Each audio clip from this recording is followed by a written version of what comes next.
بسم اللہ الرحمن الرحیم۔ السلام علیکم ورحمۃ اللہ وبرکاتہ۔ حضرت زنیرہ رضی اللہ تعالی عنہا کا قبول اسلام۔ حضرت زنیرہ رضی اللہ تعالی عنہا قریش کے خاندان بنو مخزوم کی لونڈی تھیں۔ دعوت حق کے ابتدائی زمانے میں نعمت اسلام سے بہریاب ہوئیں اور اسی جرم کی وجہ سے مشرکین کے ظلم و ستم کا نشانہ بن گئیں۔ ابو جہل ان پرنت سے نئے ظلم ڈھاتا تھا اور انہیں شرک پر مجبور کرتا تھا، لیکن انہیں جان دینا منظور تھا۔ خدائے واحد سے منہ موڑنا کسی صورت میں گوارا نہ تھا۔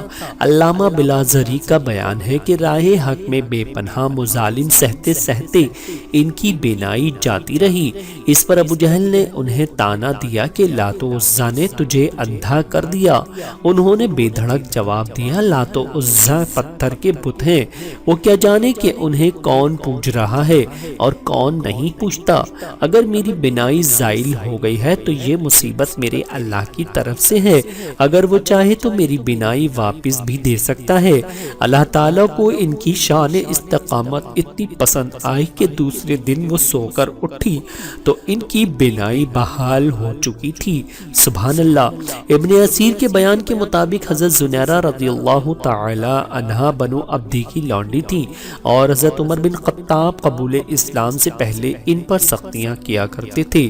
حضرت ابوبکر صدیق رضی اللہ تعالی عنہ نے انہیں خرید کر آزاد کر دیا۔ حضرت زنیرہ رضی اللہ تعالی عنہا پر اللہ رب العزت کی کروڑوں رحمتیں نازل ہوں۔ آمین ثم آمین۔